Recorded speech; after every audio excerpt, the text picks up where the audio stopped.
Bonjour, moi je suis donc Lisa Bellinghausen, psychologue du travail et aujourd'hui docteur en psychologie. Mes domaines sur lesquels j'interviens, c'est autour des émotions et des compétences émotionnelles. C'était aussi notamment le sujet de ma thèse et peut-être pour certains d'entre vous, vous avez déjà eu l'occasion de me rencontrer. Je précise aussi que je suis allemande et que je vais probablement commettre des fautes de français dans ma présentation et je vous prie de m'en excuser déjà au préalable. Donc aujourd'hui, j'interviens sur les dynamiques de la violence et notamment la porte d'entrée, les dynamiques émotionnelles.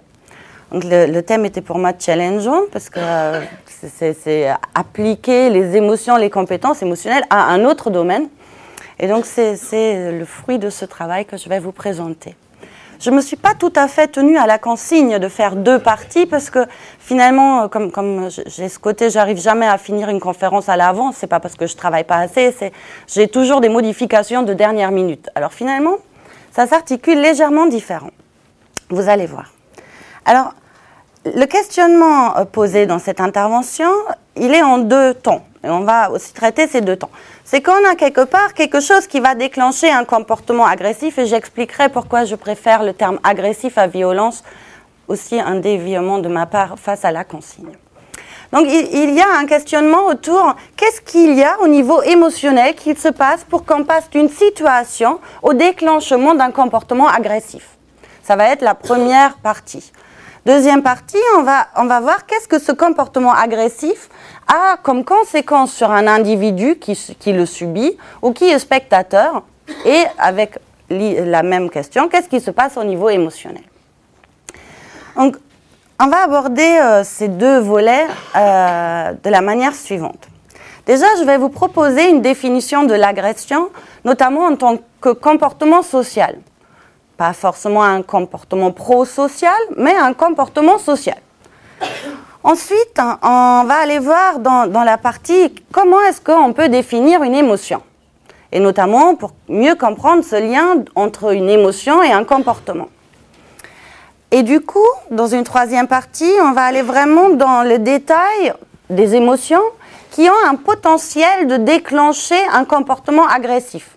Mais on n'est pas encore, là on est dans le potentiel qu'une émotion déclenche une agression, mais on n'est pas encore dans le comportement effectif. Parce que pas tout individu qui a une colère va tomber dans un comportement agressif. Mais comment on transforme un comportement potentiel ou une tendance à l'action dans un comportement effectif? Ça va être du coup la partie 4. Et on traitera enfin les répercussions de la violence avec aussi le questionnement autour enfin des leviers et j'essayerai de conclure.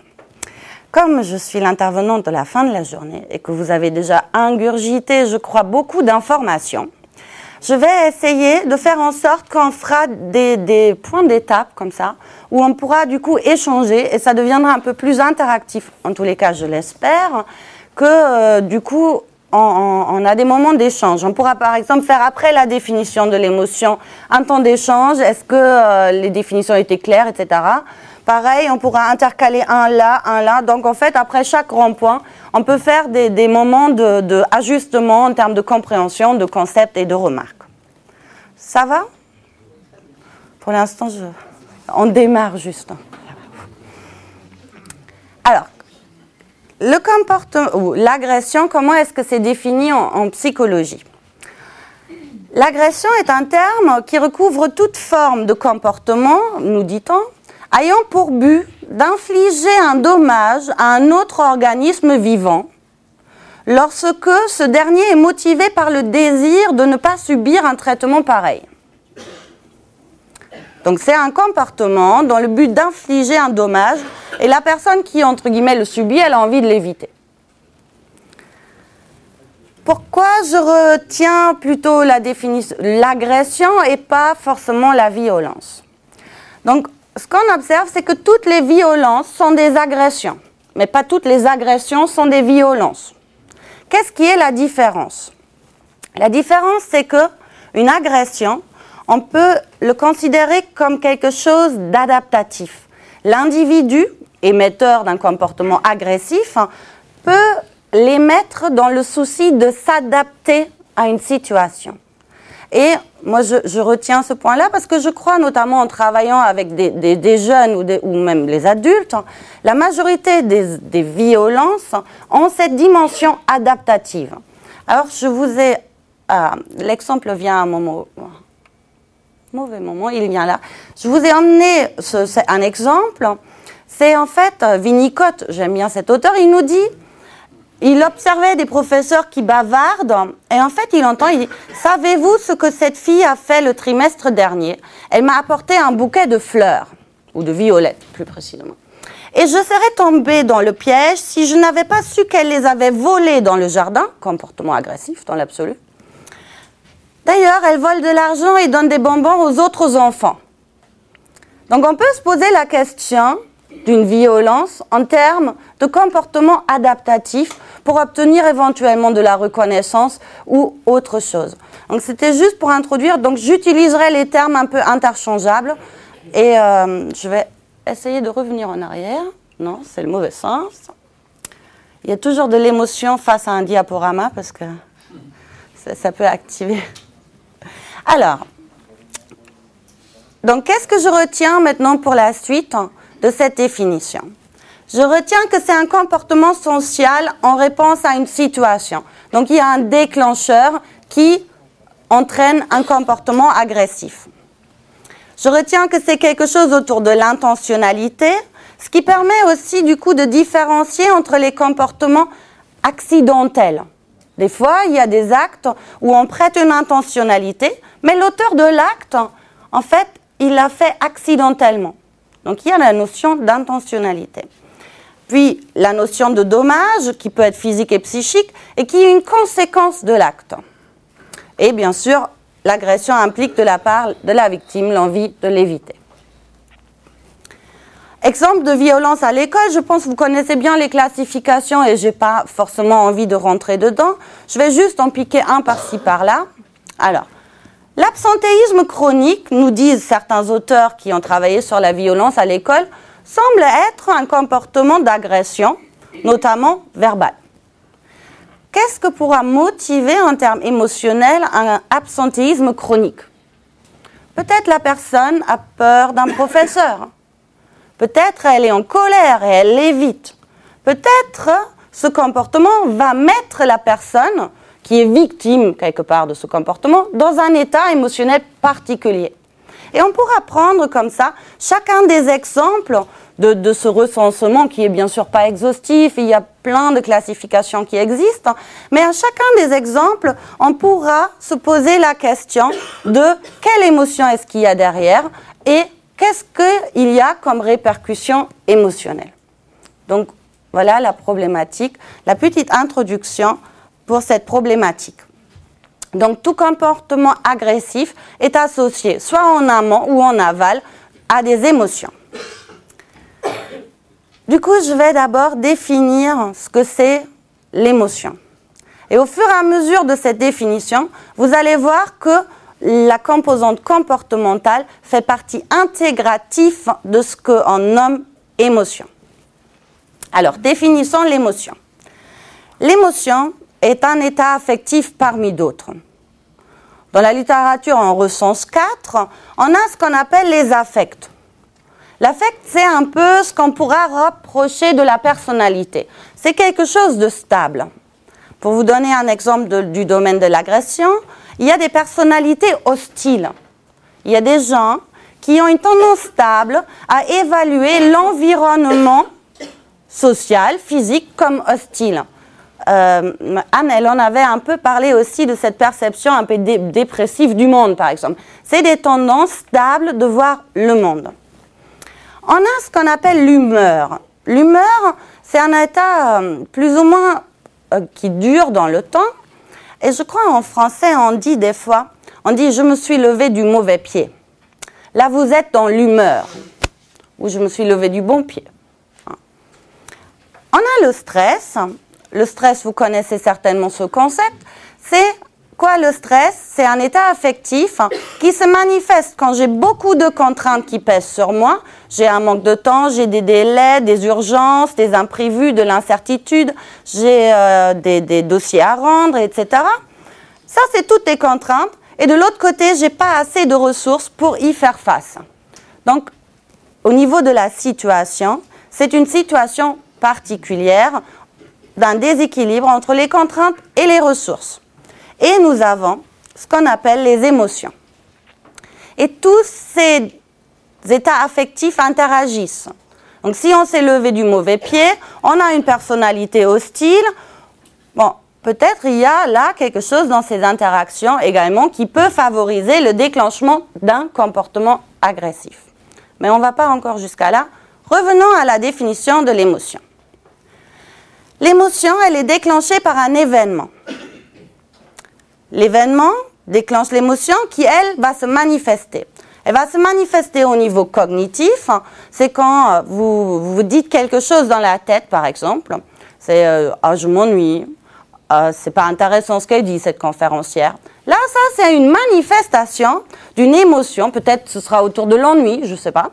Mais c'est ce qu'on se dit dans notre tête qui accompagne la manifestation de l'émotion. Nous allons avoir ce qu'on appelle la partie physiologique et je reviendrai dessus. Donc c'est un éveil physiologique, il y a toutes des choses qui se passent dans notre corps quand nous ressentons des émotions. Il y a l'expression motrice, donc posturale, faciale. L'émotion a une posture. Si je suis plus repliée sur moi, c'est certainement pas l'émotion de colère, mais plutôt une tristesse. Donc il y a vraiment une expression posturale, faciale propre aux émotions. Et enfin, on a les tendances à l'action. C'est ici qu'on va trouver notamment le potentiel d'une agression, voire le comportement de l'agression à proprement parler. Et enfin, dernière composante, c'est le sentiment subjectif. Alors c'est ce qui a longtemps d'ailleurs empêché les psychologues à travailler sur le thème, parce qu'ils ont dit que c'était tellement subjectif l'émotion, que de toute façon on ne pouvait pas y accéder. Alors c'est quoi ce sentiment subjectif? C'est comment vous incarnez, vous, à votre manière, l'émotion. Par exemple, moi je pourrais dire, si je suis en colère, je sens un bouillonnement à l'intérieur de moi. Mais peut-être vous allez me dire, non, moi je sens plutôt une vigueur. D'accord? Peut-être quelqu'un d'autre va me dire autre chose. Donc c'est vraiment la partie de l'expérience subjective qui est le plus individualisée et qui crée, vous vous en doutez, des fois des problèmes de compréhension de l'état émotionnel de l'autre. Mais il y a quelque chose au milieu de tout ça. On a une situation qui va déclencher une émotion qui se manifeste, mais il y a quelque chose au milieu qu'on appelle l'évaluation cognitive de l'événement. Si je évalue l'événement comme hostile, comme empêchant la réalisation de mes buts, de mes actions, voilà, il y a tout un ensemble d'étapes d'évaluation nécessaires pour qu'il y ait déclenchement de l'émotion. Le tout, je peux les schématiser sur un processus, donc je vous l'ai emmené parce que c'est peut-être plus facile à mémoriser.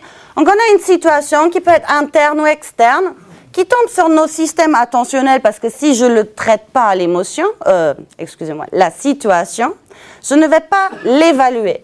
Et c'est quand j'ai fait mes étapes d'évaluation que ça va déclencher une émotion qui, elle, aura donc la manifestation au travers les 5 composantes, dont la composante comportementale de l'agression qui va nous intéresser.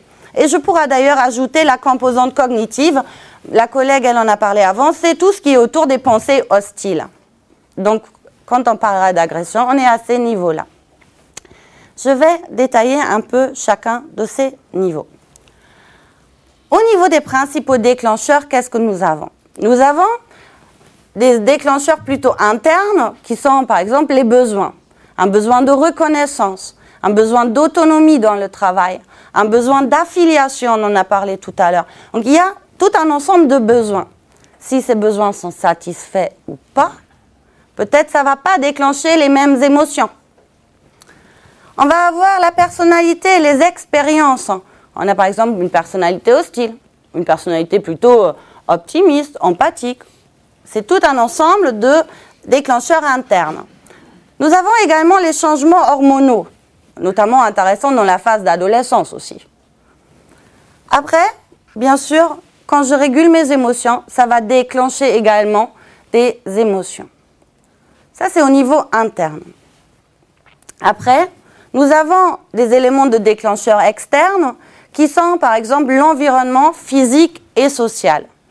Et donc, si je reprends l'idée de l'agression, parce que c'est quand même au cœur de notre intérêt aujourd'hui, la situation déclencheur de l'agression va comporter à la fois des éléments internes et des éléments externes pour qu'il y ait ce comportement qui va être déclenché. Santé. Donc, on est parti de la partie déclencheur. Pour qu'il y ait un comportement agressif, il faut qu'il y ait une situation déclencheur. Après, ça tombe sur mon attention et ensuite, je vais évaluer la situation. J'évalue de manière en fait assez systématique, malgré que c'est un processus complètement automatisé et rarement très conscient, parce que ça se déroule en des nanosecondes et c'est assez rare qu'on se observe en évaluant toutes les situations comme ça. Alors, comment est-ce qu'on évalue une situation? Première chose, c'est la nouveauté du stimulus. Est-ce qu'il est nouveau, je l'ai déjà rencontré ou pas? Est-ce qu'il arrive soudain ou est-ce que c'est familier? Est-ce que c'est la prédictibilité aussi qui rentre là en compte? Est-ce que je pouvais prévoir cet événement ou pas? L'étape après, c'est est-ce qu'il y a plaisir ou pas dans cette situation? Et par exemple, une personnalité hostile va avoir tendance à voir les choses d'une manière déplaisante. Donc il y a des évaluations plus, comment dirais-je, comment? Non? Je croyais que vous alliez venir en aide pour que je trouve. Oui, des évaluations négatives de mon monde, voilà. Après donc, plaisir intrinsèque, la pertinence ou importance de l'événement par rapport à mon but et mes objectifs. On peut s'imaginer que si l'événement n'est pas important par rapport à mes buts et objectifs, je ne vais pas forcément développer un comportement agressif. Je ne vais pas forcément avoir une émotion ayant un potentiel de déclencher un événement, un comportement de ce type. Après, j'ai une quatrième étape, c'est ma capacité à faire face à l'événement. Autrement dit, est-ce que j'ai du contrôle sur l'événement lui-même, mais aussi sur les conséquences potentielles que cet événement comporte. Les manifestations émotionnelles ne vont pas être pareilles si je crois avoir un potentiel de contrôle ou pas. Et enfin, dernière étape, c'est la signification normative. Est-ce que l'événement est en cohérence ou pas avec mes normes ou ceux de mon groupe d'appartenance? Donc jusqu'à là, on n'a pas du tout d'émotion. C'est parce que j'évalue ici qu'on va avoir la naissance, la manifestation émotionnelle qui va se mettre en place. Et ces évaluations vont déterminer la nature, plaisante ou déplaisante de l'état émotionnel, ainsi que son intensité. Donc, ces évaluations vont déterminer si la personne va avoir une émotion déplaisante, par exemple la colère, le mépris, le dégoût, et à quelle intensité. Donc, quelque part, on peut déjà pressentir que ça détermine en partie au moins le déclenchement d'un comportement agressif. Je vous ai emmené les manifestations de la colère, parce que la colère est notamment une des émotions souvent associées à tout ce qui est des agressions. Donc, comment se manifeste la colère lorsqu'on l'a déclenchée grâce à nos évaluations cognitives? On va avoir au niveau cognitif des manifestations autour de « on m'empêche de faire ce que je veux faire »,« je me suis fait insulter »,« je suis frustrée »,« ça ne me convient pas ». Donc si on a, et on peut continuer la liste, mais si on a des pensées comme ça, c'est autour de l'émotion de la colère. Après, on va avoir une activation neurophysiologique avec l'accélération du rythme cardiaque et respiratoire pour que l'oxygène est apporté aux muscles. Donc quel objectif? C'est préparer l'organisme à se battre. Ce, du coup, sous-tend le développement en termes potentiels ou comportements effectifs, des comportements autour de l'agression, envie de frapper, de détruire, etc. Après, on a ce qu'on appelle l'expérience subjective. Je vous ai déjà donné quelques éléments, bouillonnement, fureur, etc. Et puis, l'expression faciale posturale, j'aurais pu vous emmener une petite image, j'ai oublié, excusez-moi. Mais c'est autour, les sourcils sont tirés vers le bas ou froncés, je crois on dit aussi. Quand c'est une grande colère, on peut avoir les dents visibles. Voilà, peut-être. Hein. J'ai déjà vu quelqu'un grincer des dents de colère. C'était assez... Je me suis dit, peut-être d'abord réguler la colère avant de continuer à communiquer. Donc, c'était pour vous clarifier ce processus parce que quand on prend le comportement agressif, on est en fait à la manifestation comportementale du processus et au niveau des conséquences que ça va avoir sur nous ou sur les autres. Donc je vous ai emmené un exemple d'émotion pour une fois retracer l'intégralité du processus à travers une émotion. J'ai pris pour cause, parce qu'après on va traiter les émotions qui sont vraiment source potentielle de déclencher des comportements agressifs. Je vous ai emmené une qui est plutôt inhibitrice des comportements agressifs. Alors, au niveau de la peur, les déclencheurs, c'est autour de l'insécurité. Il y a un danger physique, psychique, moral pour moi ou pour mon groupe. Au niveau de l'attention, on va avoir une focalisation sur les aspects insécures de l'environnement. C'est des fois, on s'observe comme ça devient un focus tunnel, ou c'est ça qu'on dit en français, une vision tunnel, tunnelisée.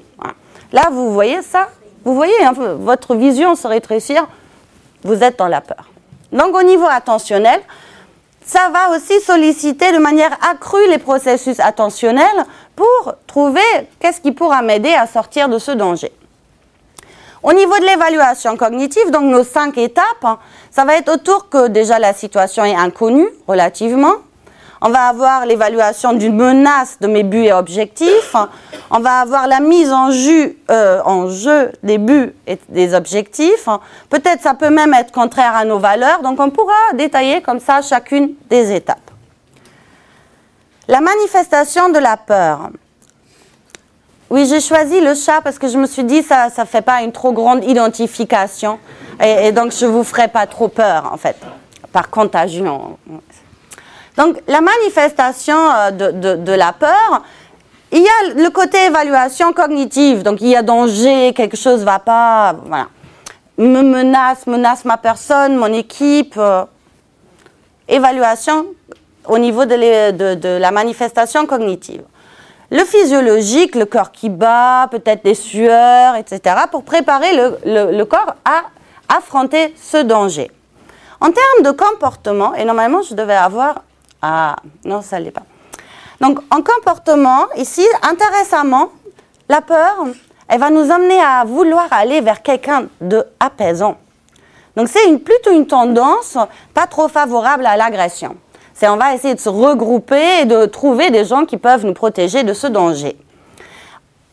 Mais on peut aussi avoir le côté sidération, évitement sidération. Le visage de la peur, ses yeux grands ouverts parce que je dois checker l'environnement, ce qui va me tomber dessus. On a les sourcils levés du coup pour bien avoir les yeux ouverts, la bouche légèrement entrouverte, etc. Au niveau de l'expérience subjective, on va être autour de la notion d'appréhension, autour des sensations de danger et de menace. Ça va? D'accord. Ce qui est intéressant, et on ne l'a pas traité comme ça jusqu'alors, c'est les conséquences de ces émotions.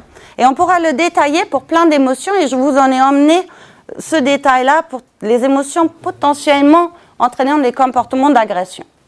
Alors, les conséquences positives et négatives de la peur. Conséquences positives, on l'a déjà vu, c'est une émotion prosociale et ça va renforcer le groupe. Ça, c'est toujours un peu perturbateur.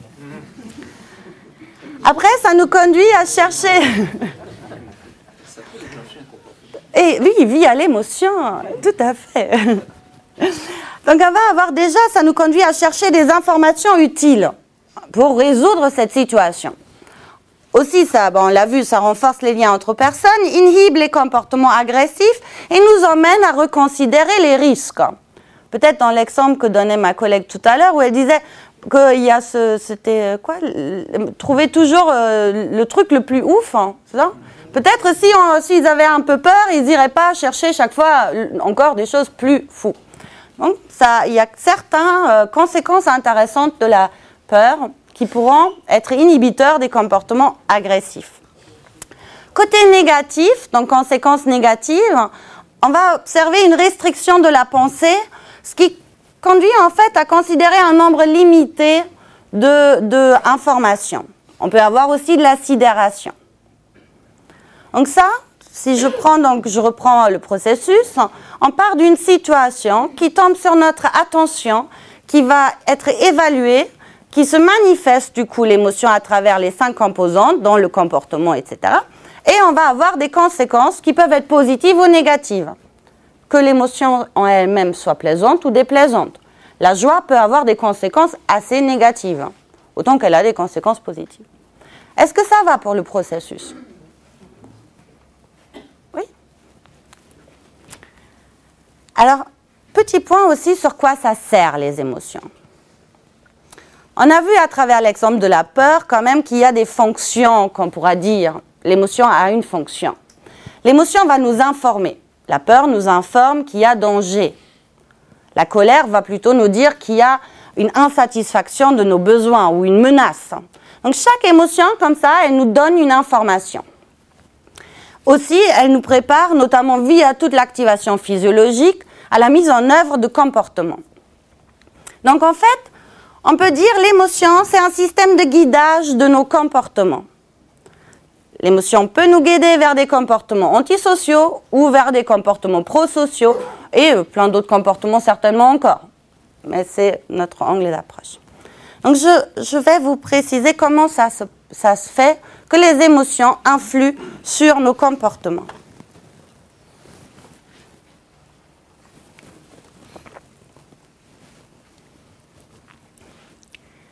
Alors vous connaissez certainement ce schéma-là. Les émotions, des fois, on me dit « Oh, les émotions, c'est au ventre. » Non, non, c'est dans notre tête. Alors, on a ici le schéma en trois parties de notre cerveau. On a là les fonctions reptiliennes, le cerveau reptilien au côté tronc cérébral. Donc, c'est la respiration, la faim, c'est toutes les fonctions végétatives. Ici, on a le cerveau plutôt néocortex, qui est autour de schématiquement du raisonnement. Et au milieu, on a l'émotion. Donc l'émotion se situe ici au niveau du système limbique. Pourquoi ce schéma, je le trouve assez chouette et assez pédagogique? Parce qu'il permet de visualiser que l'émotion va influencer directement notre néocortex, mais aussi jouer sur nos fonctions vitales et vice-versa. Allons un peu en détail dans ce système émotionnel. Plus précisément, l'émotion, elle est gérée ou elle siège dans un ensemble de glandes. C'est les glandes amygdaliennes ou les amygdales. Donc vous en avez plus d'amygdales, c'est pas grave, c'est pas les mêmes, je vous rassure. Ah, c'est quand même. Oh, pas que je vous active encore de la peur ou je sais pas. Je fais de la prévention. Donc, c'est un ensemble de petites glandes. Et on pourra aller un peu dans les détails, parce que, par exemple, au niveau de l'amygdale basale, ce sera plutôt la peur. Au niveau de l'amygdale, je ne sais pas, ce sera peut-être plutôt une autre. Mais ce n'est pas très intéressant, parce que rarement, on sent l'activation de notre amygdale basale et on se dit « Oh, mon amygdale basale est allumée, donc j'ai de la peur ». C'est pas tout à fait ça. Par contre, ce qui est intéressant à retenir, et je vous le verrai encore sur un autre schéma après, c'est qu'ici, il y a un autre petit truc, c'est l'hippocampe. Et l'hippocampe, c'est impliqué dans tout ce qui est aussi de l'ordre de la mémorisation, des contextes, etc. Donc, l'émotion intervient, et elle est directement à côté de tout ce qu'on appelle les mémorisations. Ça viendra aussi dans le côté, ma collègue en a parlé, c'est la pensée hostile, on voit le monde d'une manière hostile. Donc là, il y a aussi de la mémorisation qui joue. Donc, c'est des centres très, très rapprochés. Comment ça se passe? Notre idée, c'est comment on passe du stimulus au comportement. Alors le stimulus émotionnel, il va arriver sur une petite glande qu'on appelle le thalamus sensoriel. De là, lui, il l'envoie au cortex, donc cette partie plutôt frontale, pour qu'il y ait l'association qui se fait, il y a tout un ensemble de traitements. Et c'est là on a le traitement objet, concept et contexte, et l'amygdale va les intégrer et générer une réponse émotionnelle. Jusqu'à là, ça va. Parce que si ça passe par le néocortex, il y a le contrôle de soi. Donc comme je me contrôle, pas de comportement agressif. Tout va bien. Comme je perçois les conséquences de mes actes, je vais réguler cet impact émotionnel. C'est aussi le siège de l'attention, de la régulation des comportements, prise de décision. Donc là, en fait, le stimulus émotionnel, il passe par là, ce qui filtre, en fait, et module la réponse émotionnelle de la sortie. Sauf que, il y a aussi une voie courte. Et cette voie courte, elle emmène en fait le stimulus au thalamus et elle part à l'amygdale et elle produit la réponse. Donc en fait, elle court-circuite notre siège du raisonnement. Et elle est 2 fois plus rapide. Des fois, ça peut être adapté. Et des fois, ce n'est pas tout à fait adapté. Et vous m'excusez pour la vieillesse de l'image, ça fait quand même un certain temps, mais je trouve que c'est un bel exemple de cette voie peut-être courte. Quoi retenir de tout ça? C'est qu'on a une émotion et elle est intimement liée, elle affecte et module et impacte de manière très claire nos cognitions, nos pensées, mais aussi nos comportements. Donc, lien avec agression, c'est l'émotion impacte notre comportement en termes d'agression et nos cognitions en termes de pensée hostile, si je dois schématiser. Donc maintenant, on arrive à ce que je pense vous intéresse le plus. Quelles sont les émotions qui sont potentiellement déclencheurs de comportements agressifs? Pour là, ça va? Vous êtes maintenant spécialiste de la définition de l'émotion? Oui, ça va, tout retenu.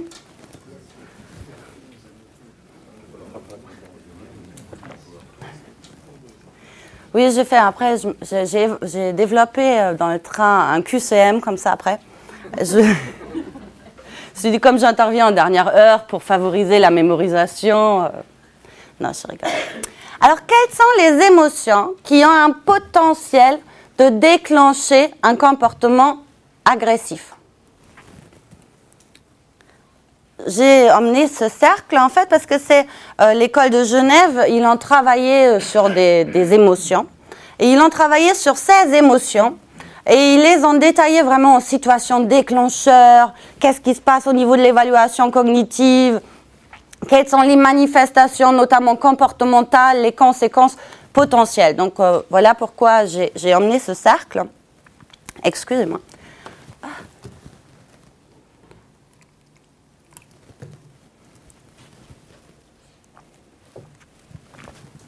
Et si ça vous intéresse, je n'ai pas fait de bibliographie. Mais je peux la faire et je vous mettrai dedans les sources de ce cercle. Parce que ça peut être intéressant parce qu'il existe le détail pour les 16. Et il travaille sur le détail des 64. Parce qu'on pourra le détailler ici encore in fino, beaucoup plus fin. Donc les émotions qui sous-tendent les comportements agressifs sont plutôt des états affectifs déplaisants. Vous avez peut-être des hypothèses ?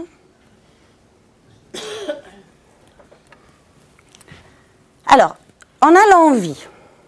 Envier quelqu'un, pas l'envie de plaisir ou envier quelqu'un, autour de envier. Le déclencheur, c'est il y a un sentiment d'infériorité.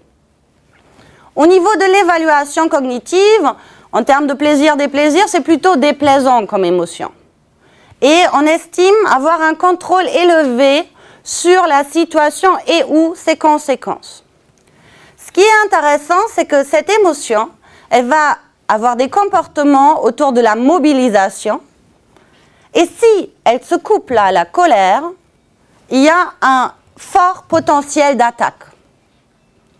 Donc l'envie, au niveau de la manifestation comportementale, a un potentiel fort de se transformer en comportement d'attaque. Aussi, chaque émotion, je vous ai dit tout à l'heure, a des conséquences positives et négatives. L'aspect positif, si l'envie est bien gérée, pourra être qu'on va développer davantage d'efforts pour se développer. En revanche, l'aspect négatif, c'est que si l'envie est prolongée, ça peut fortement empoisonner les relations et du coup conduire aussi à des comportements plutôt agressifs. Alors on a l'envie. On a la colère. Donc la colère, les situations sont des menaces d'objectifs, des injustices, de la frustration, des attaques reçues. L'évaluation cognitive, encore déplaisant, on va avoir un contrôle élevé.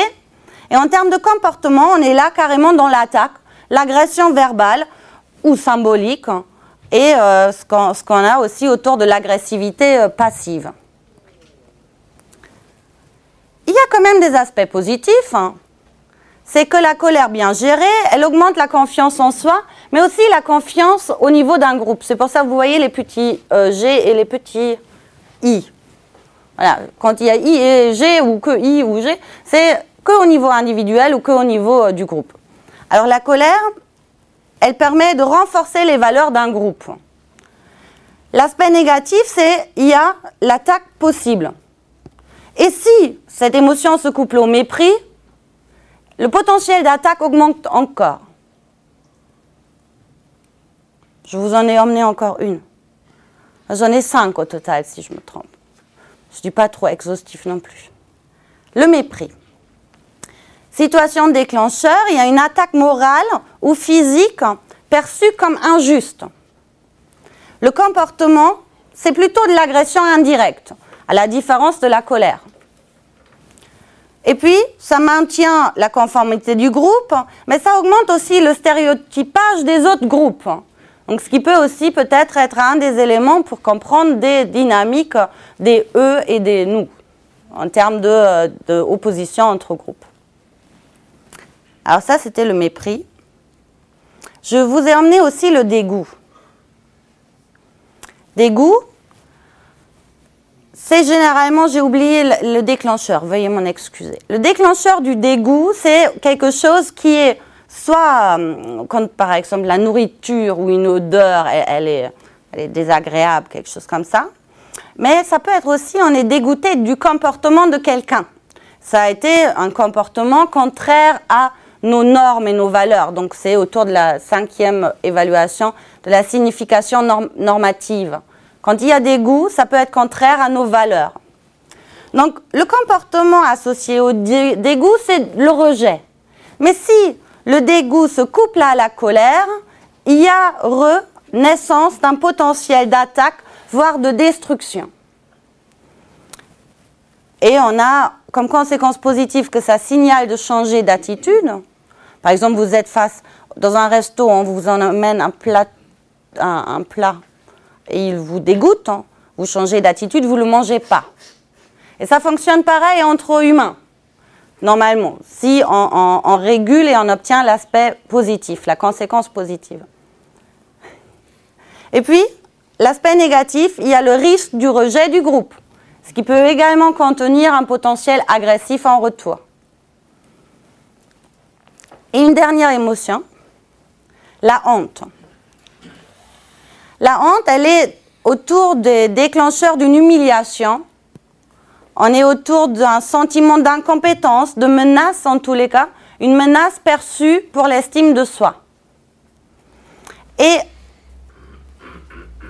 ça donne plutôt envie de disparaître et d'éviter.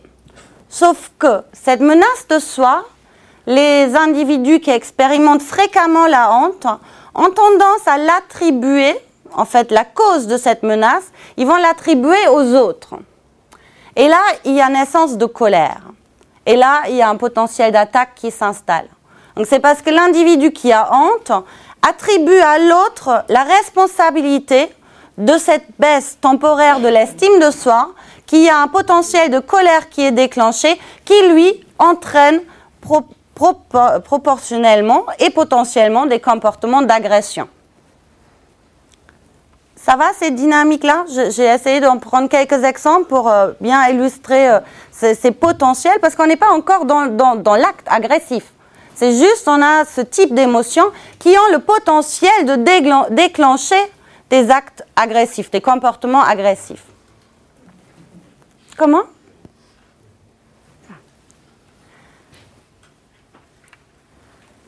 Donc, du coup, ma question, c'est que comment on passe de ce potentiel que ces émotions comportent au déclenchement du comportement effectif de l'agression?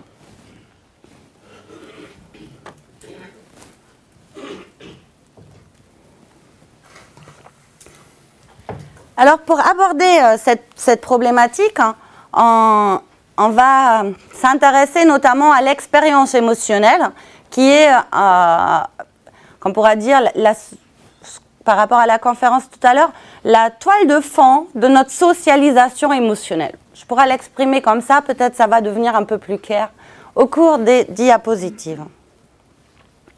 Mais peut-être vous avez pour l'instant des questions. Oui.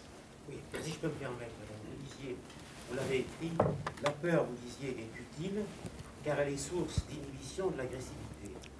Mais est-ce que l'inverse est possible, je pense? Je prends un exemple concret. Et la peur, dans ce cas-là, peut engendrer, au contraire, l'agressivité. Je prends un exemple concret en temps de guerre, par exemple.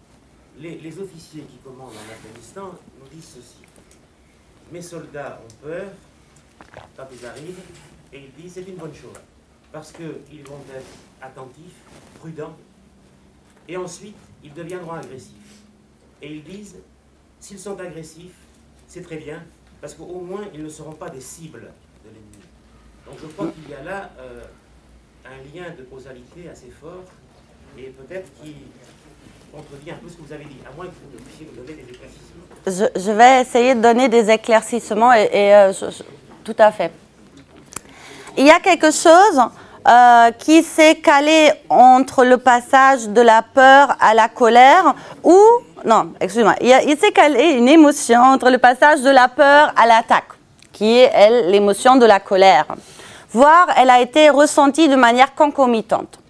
Ouais. Vous avez très justement esquissé l'aspect positif de la peur. Je vais être vigilant et attentif et prendre des risques modérés. Donc ça, entièrement. La colère, elle mobilise l'énergie et va plutôt être favorable au comportement agressif. Donc si on passe de la peur à l'agression, il y a quelque chose au milieu qui se passe, ou de manière concomitante, qui est le déclenchement de l'agression, de la colère. Qu'est-ce qui pourrait être, dans la situation que vous évoquez, source de colère? Le danger. Oui, qu'eux-mêmes ils sont attaqués, exactement. Donc en fait, et je vous remercie de le relever, c'est que dans une situation donnée, on va avoir plein de déclencheurs. Donc on va avoir une situation qui potentiellement déclenche à la fois de la peur et de la colère. Et du coup, ils peuvent avoir les bénéfices, quelque part en conséquence comportementale de la peur, tout en ayant l'activation de la colère et du coup la disponibilité des comportements agressifs. Est-ce que ma réponse vous satisfait un peu? Est-ce que vous avez... Oui? D'autres questions? Je vais encore ajouter du coup quelque chose à ce que vous disiez. Ça pose la question du bon mélange d'émotions pour une activité donnée. Et notamment, je travaille avec des pompiers. Et une des questions sur laquelle on travaille, c'est face au feu, ils sont exaltés. Moi, je leur dis, mais face au feu, moi, je cours. Non, eux, ils sont exaltés face au feu, c'est top, avoir un feu. Oui, mais du coup, il manque la vigilance de la peur. Voilà. Et du coup, le travail va être comment je peux activer de la peur pour avoir le bon mélange. Ce qui peut aussi être dans la réflexion, et on y arrivera tout à l'heure, c'est quel sera le bon mélange, ou quelles sont les émotions que je peux activer concomitantes aux émotions qui ont un potentiel d'agression pour les inhiber quelque part. Ça donne aussi un côté de... Moi, j'aime bien des fois dire que c'est un peu comme une ratatouille. Oui, c'est peut-être parce que c'est la fin de la journée, on commence à avoir faim. Mais c'est on peut avoir du coup un peu de peur, un peu de colère, peut-être un peu d'espoir aussi, parce que je pense que les gens, dans l'exemple que vous donnez, ils doivent avoir aussi l'espoir, qui mobilise également de l'énergie. Donc une question, quel sera un bon mélange d'émotions face à une activité ou pour prévenir un tel type de comportement? Ça va? J'ai pas du tout une montre en fait, je vais... Ah bah oui, il y en a une grande en plus. Alors, si tout ce qui est au niveau l'émotion, le processus émotionnel est clair, on va aller essayer de comprendre. Vous avez une question? Non? Ça va? On va essayer de comprendre qu'est-ce qui est la toile de fond quelque part qui va faire qu'on va passer du potentiel comportemental vraiment au comportement. Donc, peut-être juste pour mettre des mots barbares et faire comme si je suis un peu savante, on va passer par les théories cognitivo-néo-associationnistes.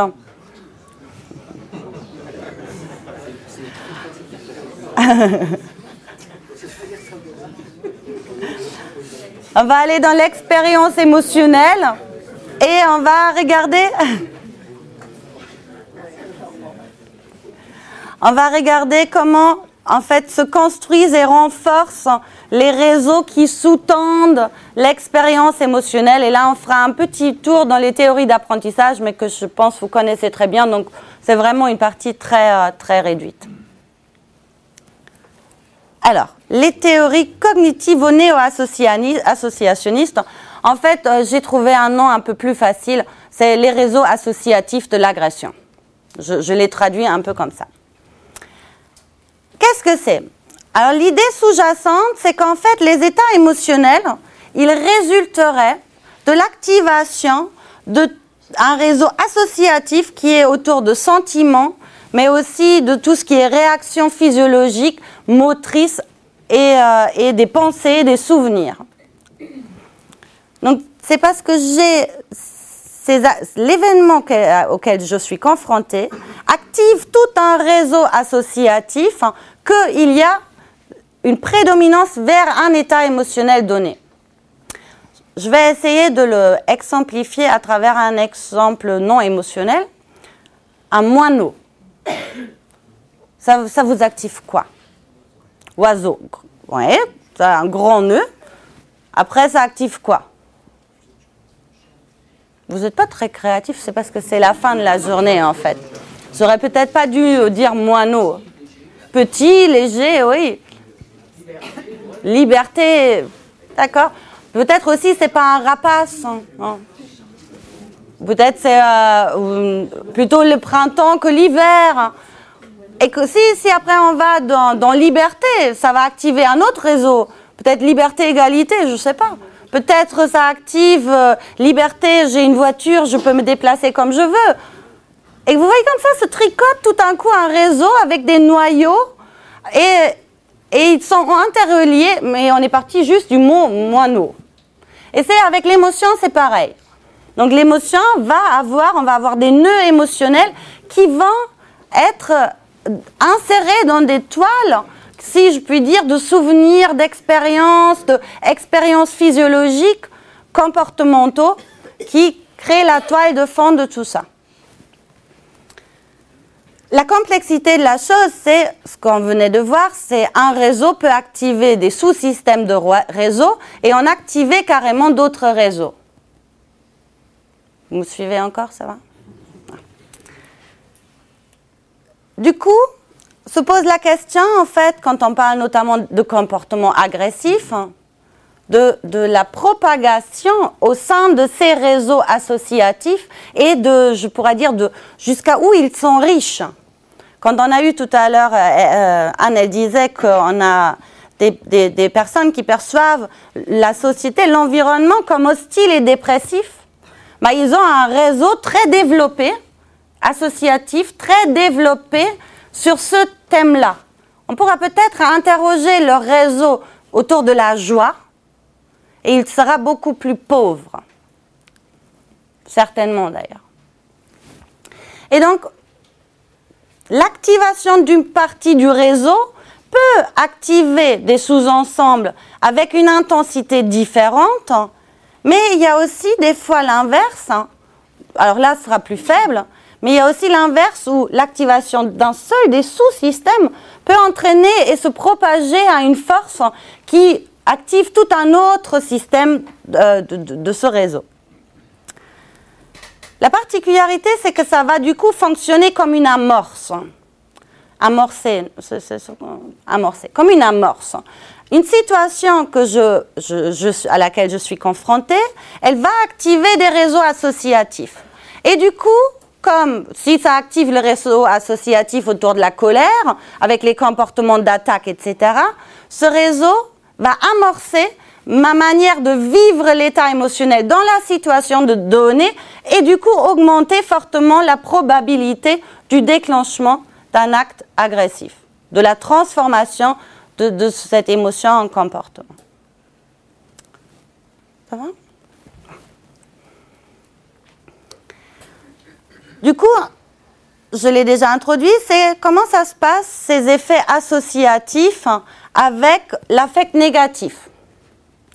Très schématiquement, donc, on a un événement aversif qui va générer un ensemble d'affects négatifs et il y a deux sous-systèmes d'association, de réseaux associatifs qui sont activés. Système fight or flight.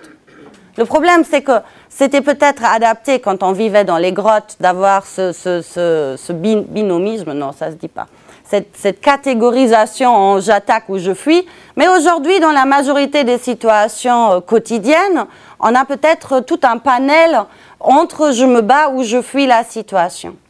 Mais revenons à la question, les réseaux associatifs, on a deux grands réseaux face à un événement aversif, c'est est-ce que je le fuis?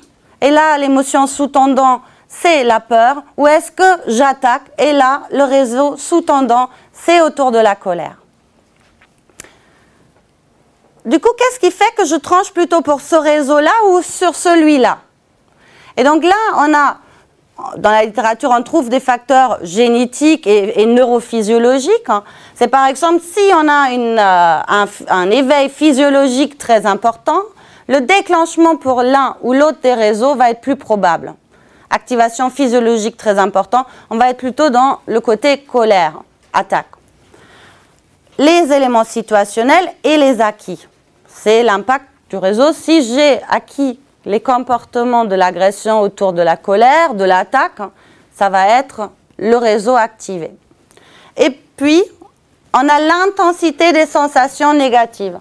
Plus c'est intense, plus il y a probabilité qu'il y a colère, pensée hostile, etc.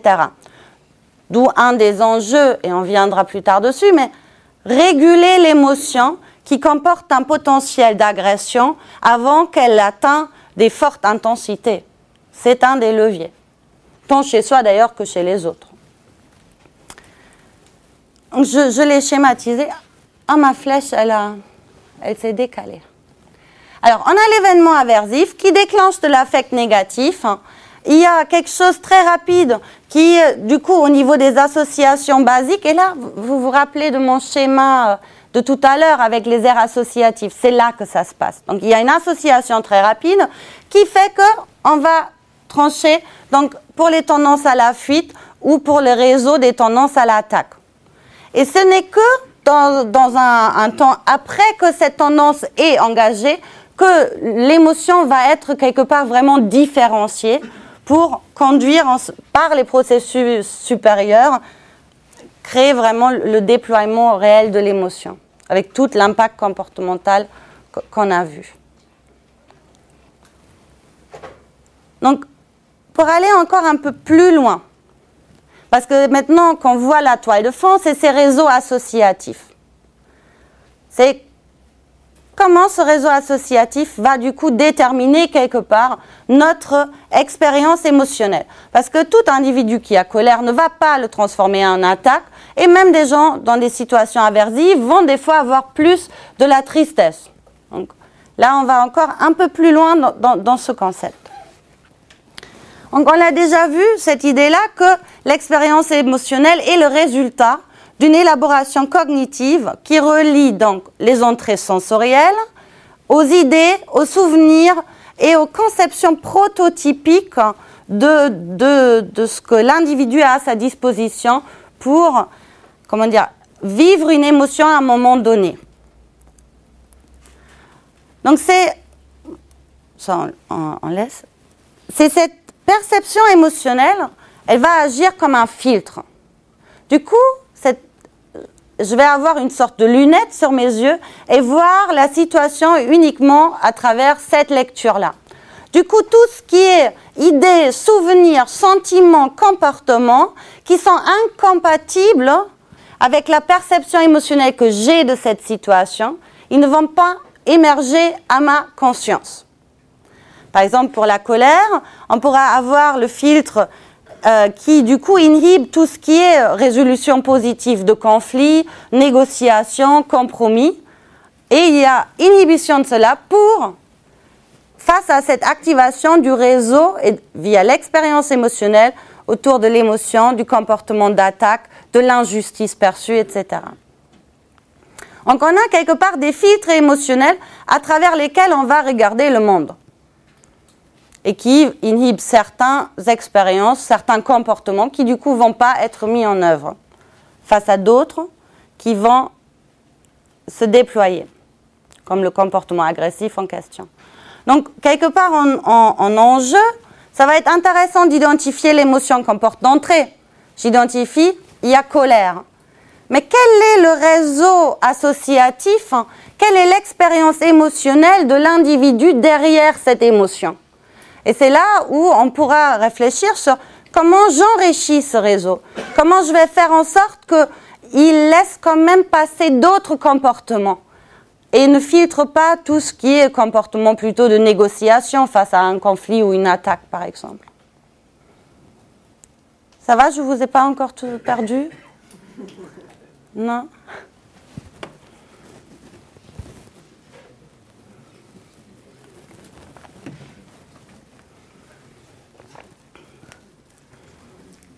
Donc du coup, comment est-ce que se forge ce réseau et comment il se maintient en fait. Et là, c'est les théories de l'apprentissage, je pense que vous connaissez très bien. Donc j'ai juste, en fait, parce que je ne savais pas où placer, et j'aime bien Winnicott comme vous l'avez peut-être constaté, et je voulais placer cette phrase. Donc j'ai trouvé à la placer ici. C'est l'enjeu quelque part quand on regarde comment se construisent ces réseaux-là. Et j'ai repris la phrase de Winnicott, il dit « La vie de l'homme est essentiellement fondée sur deux éléments, l'amour et la haine. » Et j'avais une deuxième phrase, mais il n'y avait pas assez de place. Il dit « On observe déjà chez le nourrisson tout le déploiement de ces deux pulsions. » Et donc en fait, je trouvais ça intéressant pour l'introduction de cette question de l'apprentissage. C'est en fait, il y a un processus d'apprendre quand c'est important d'agresser et la manière d'agresser et de ne pas agresser. Autant que c'est important d'apprendre quand est-ce et comment est-ce qu'on va aimer quelqu'un. C'est peut-être pas l'inconnu dans la rue, il pourra recevoir ça comme une agression, mais c'est comment ça s'apprend. Et en fait, on pourra se dire quelque part que l'agression est peut-être un défaut d'apprentissage, hein, quelque part un déficit d'apprentissage d'autres comportements. Peut-être. Alors l'apprentissage, je ne vous apprends rien, mais l'apprentissage de l'agression, comme tout autre apprentissage, passe par le biais de l'observation et de l'imitation. Notamment, quand on parle d'agression, des manières de gérer des conflits de façon agressive. Et là, bien sûr, rentrent fortement en compte les pairs et les médias aussi, et tout ce qui est les adultes. Donc c'est de l'observation par modeling, l'observation de la violence, qui développe en fait et contribue au développement des croyances normatives et des schémas d'agression, de notre fameux réseau associatif qu'on vient de voir avant. C'est par ce biais d'apprentissage qui va se forger et se développer. Ça va déterminer sa richesse de ce réseau. Et donc il y a un fort rôle des parents, des pairs, des voisins et des médias dans la formation de ces croyances. Et on a d'ailleurs observé, mais peut-être vous connaissez, la télévision, avec tout ce qui est comme agression montrée aujourd'hui à la télévision, ça augmente les comportements agressifs chez les gens en fonction de la fréquence avec laquelle ils voient des scènes violentes. Ça désensibilise peut-être et du coup, il y a augmentation, ça enrichit les réseaux associatifs autour de ça et il y a augmentation de ce qu'on appelle les comportements violents et agressifs. Donc, dans l'inverse, l'observation est essentielle pour apprendre l'agression, mais aussi pour apprendre d'autres comportements.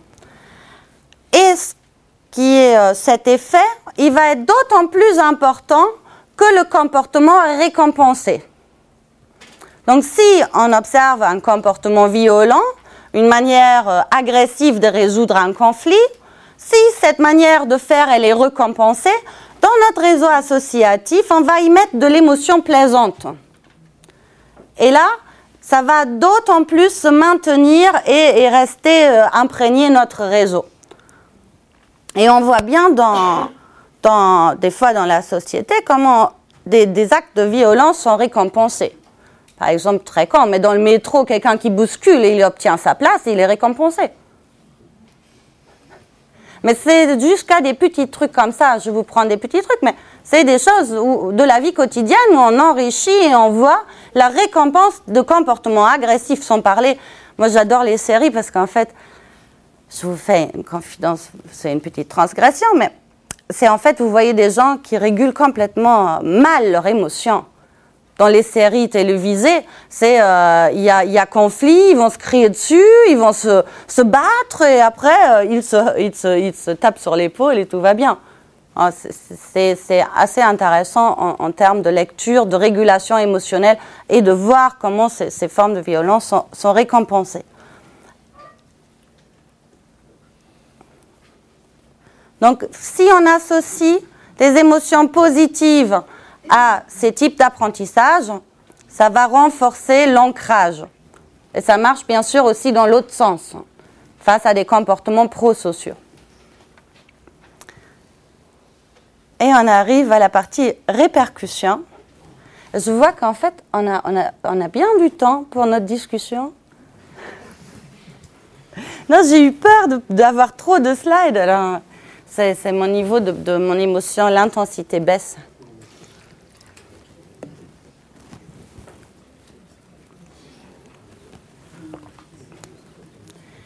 Alors, quelles sont les répercussions de l'agression? Vous avez peut-être des idées, non?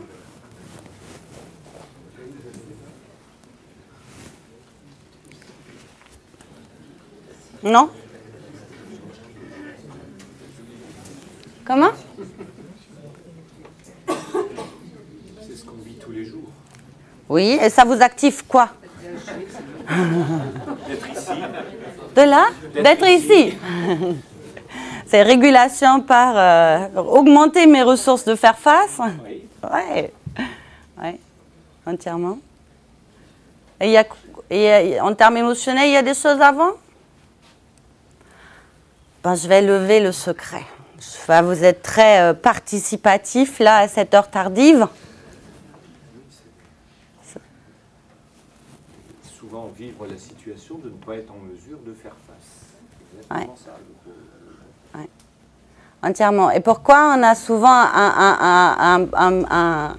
une difficulté de faire face? C'est parce que l'agression va, pour nous, être un événement aversif et quelque part activer le réseau j'ai envie de fuir ou j'ai envie d'attaquer. Donc en fait, on pourra dire c'est du miroir. Une attaque, une agression, quand on la reçoit, ça active les mêmes réseaux associatifs chez nous avec les nœuds émotionnels, l'expérience émotionnelle, les filtres émotionnels. Et du coup, il y a première activation, c'est je fuis ou j'attaque. Ou des fois même, je suis pas allée jusqu'à là, mais des fois ça peut être carrément un impact traumatique face à certains types de violences ou d'agressions auxquelles nous sommes confrontés. Donc je suis pas allée jusqu'à l'impact traumatique. Non, mais ça nous pose la question, j'ai une activation émotionnelle moi-même, et qu'est-ce que je peux mettre, en tous les cas de ma lunette émotion, bien sûr, c'est qu'est-ce que je peux mettre en place pour gérer ça.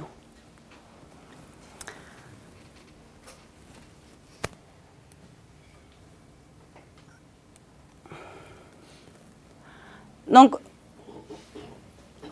la probabilité de réagir avec l'agression, ou je peux ajouter avec la fuite, à une attaque, elle est présente parce que l'attaque que je subis, l'agression que je subis, ou que je suis spectateur des fois, elle active chez moi les réseaux associatifs et un état de stress pour être un peu plus généralisé, ou des émotions. Donc ça requiert une régulation de notre part pour sortir de ce « j'ai envie de fuir » ou d'attaquer, et de mettre en œuvre d'autres types de comportements.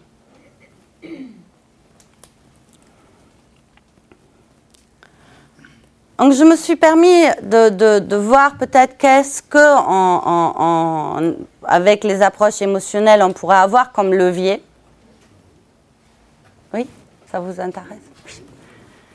Ouf.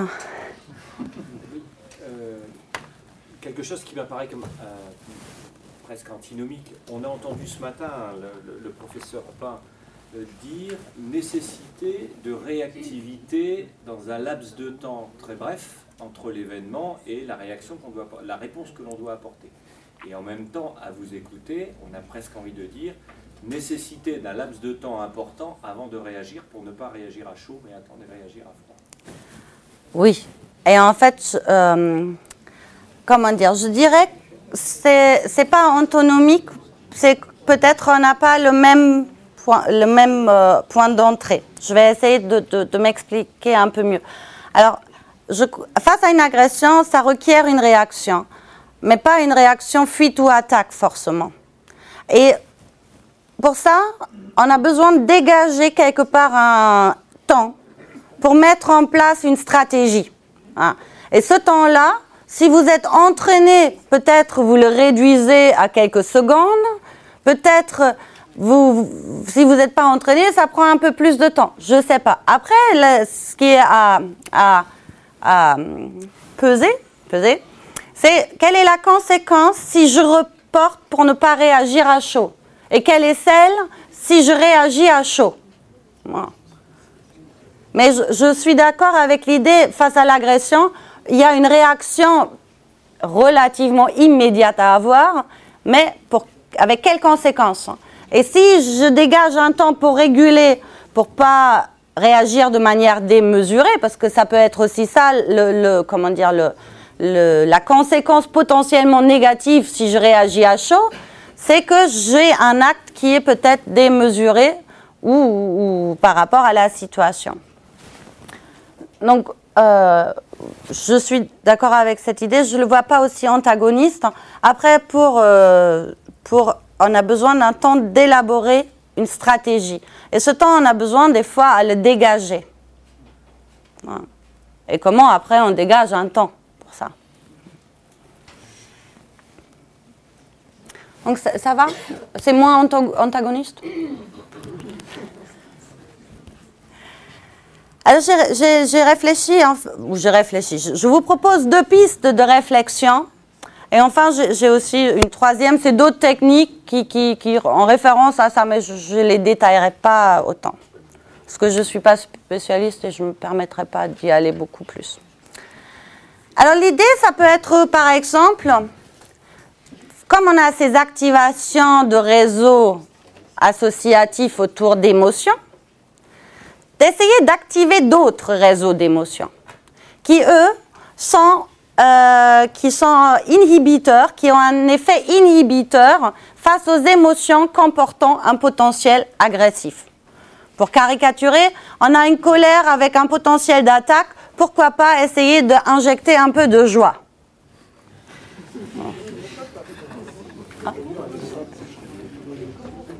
Ah bah. Comment on fait?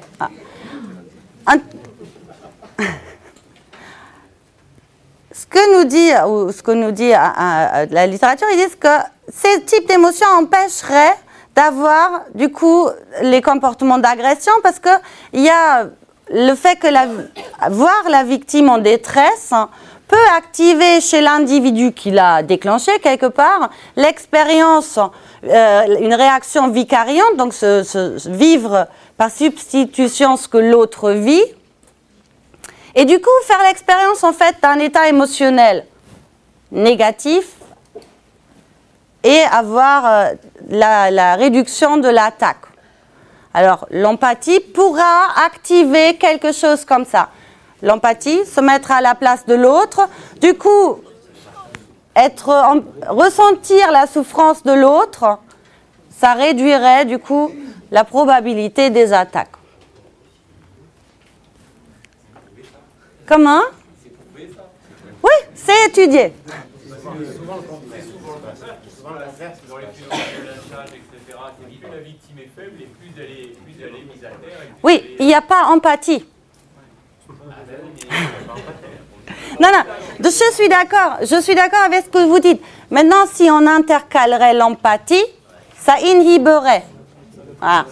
Après, c'est comment est-ce qu'on arrive à injecter, en fait, c'est comment j'arrive à injecter des états émotionnels chez les gens.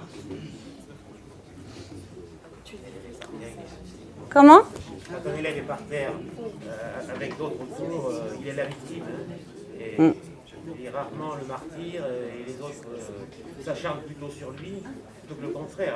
Enfin, l'expérience. Oui, non, ça fait peut-être...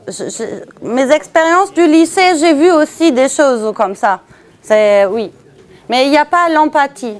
En fait, j'ai pris cet exemple pour dire que, voilà, si on installe ces émotions-là, ça conduit à. La question, c'est comment est-ce qu'on peut les installer. Mais s'il y a empathie, les gens, ils arrêteraient. Voilà. C'est incompatible d'avoir de l'empathie et d'aller, quand quelqu'un est par terre, d'aller encore plus fort. J'ai plus de l'eau, en fait. Merci beaucoup, Eric.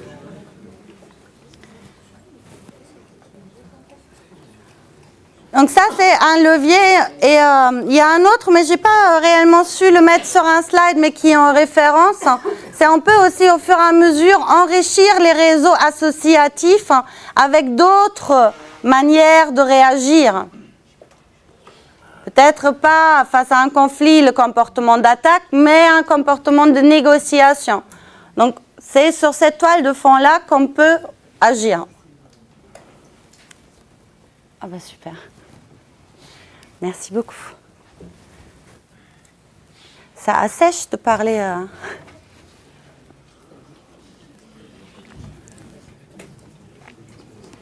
Donc c'était pour une piste de réflexion. Donc je vous ai emmené, vous avez déjà un peu rencontré ces émotions, plutôt le côté déplaisant. Mais par exemple, autour des émotions fierté, exaltation, joie et satisfaction, on a donc les situations, c'est autour de l'accomplissement de quelque chose, personnel ou professionnel, ou à l'école par exemple.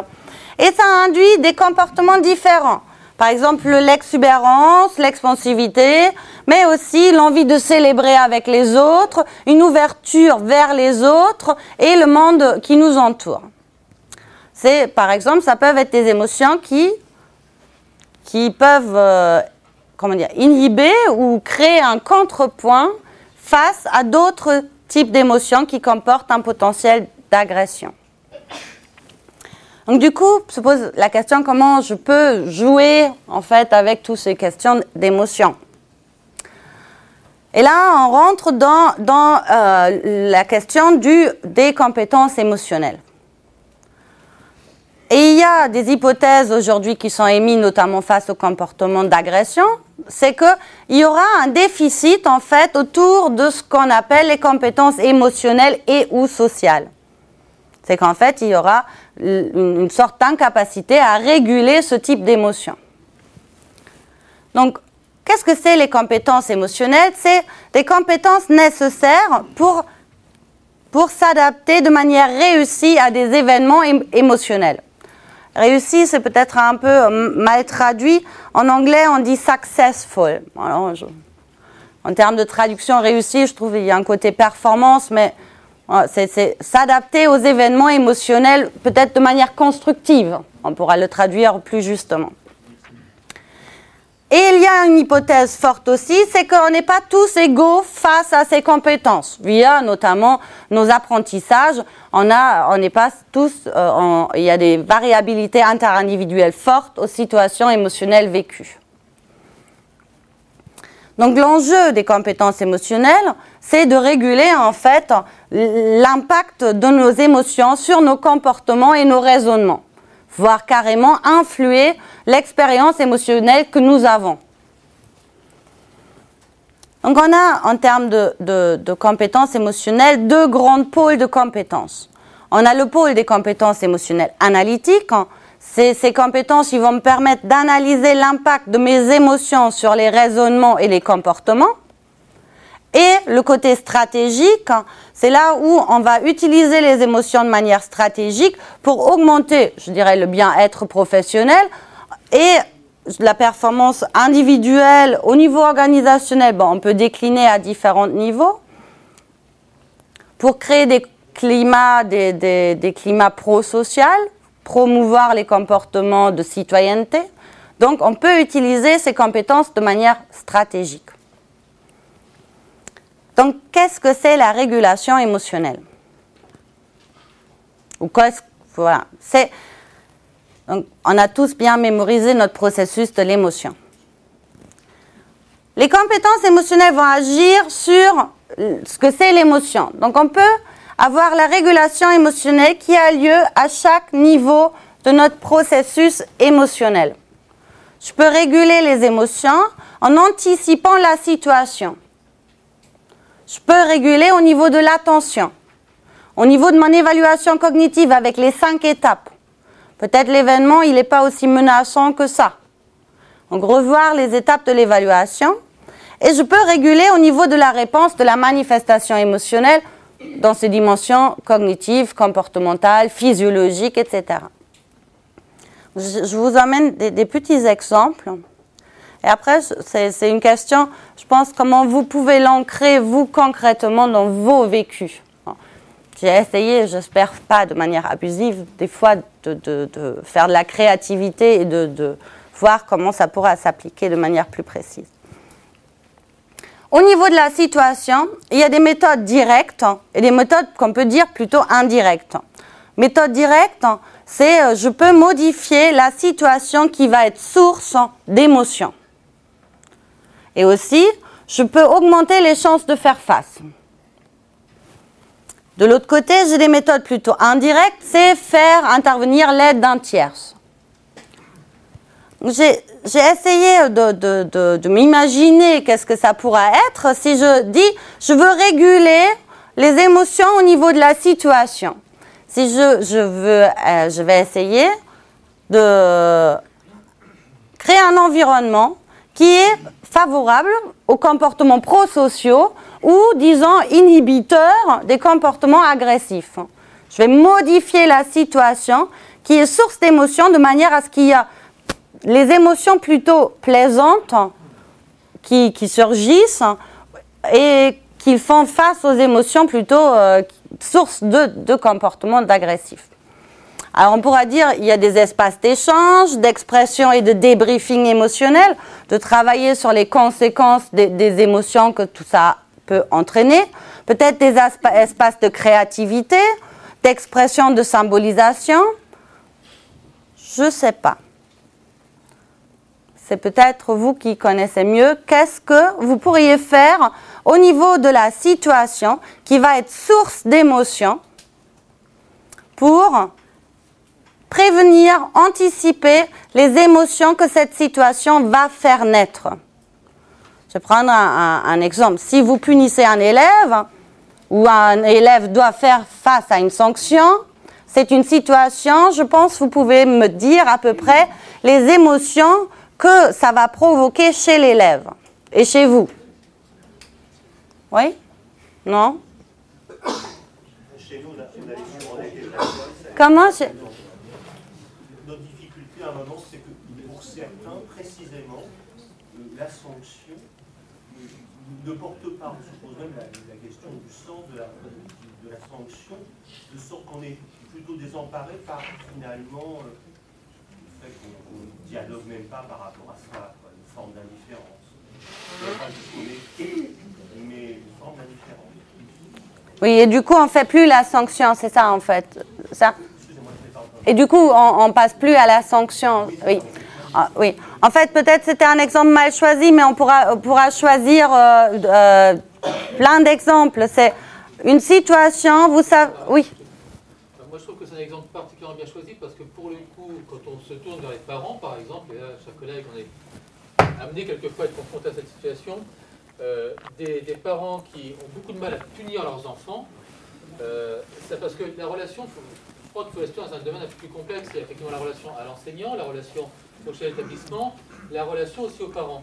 Et j'ai des souvenirs de choses que j'ai vécues où les parents amenaient leurs enfants en discothèque, 5e, donc avaient beaucoup de mal à être dans une relation effectivement d'adulte à un enfant.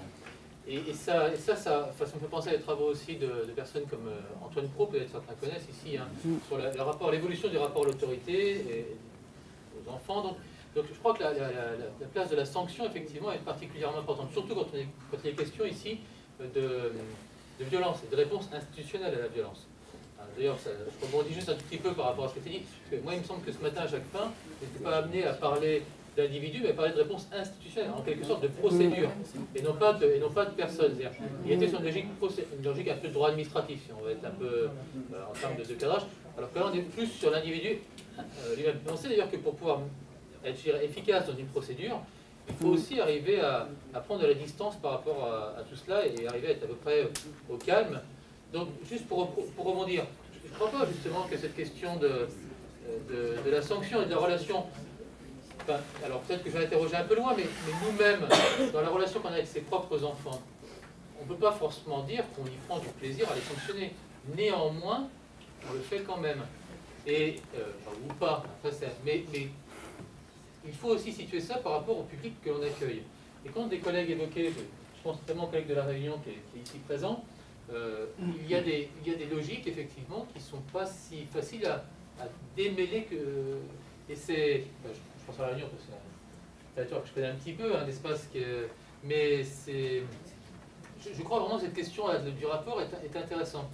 Et peut-être pas le situer uniquement dans une relation duelle, sans tenir compte d'un contexte plus général. Alors si, en fait, l'enseignant, quand il punit, ça ne fait rien sur l'élève, peut-être parce que le rapport n'existe pas pour l'élève. Et qu'en revanche, pour lui, dans sa présentation, le problème d'existence symbolique ou pas, physique, il est là, mais de toute façon, il n'a strictement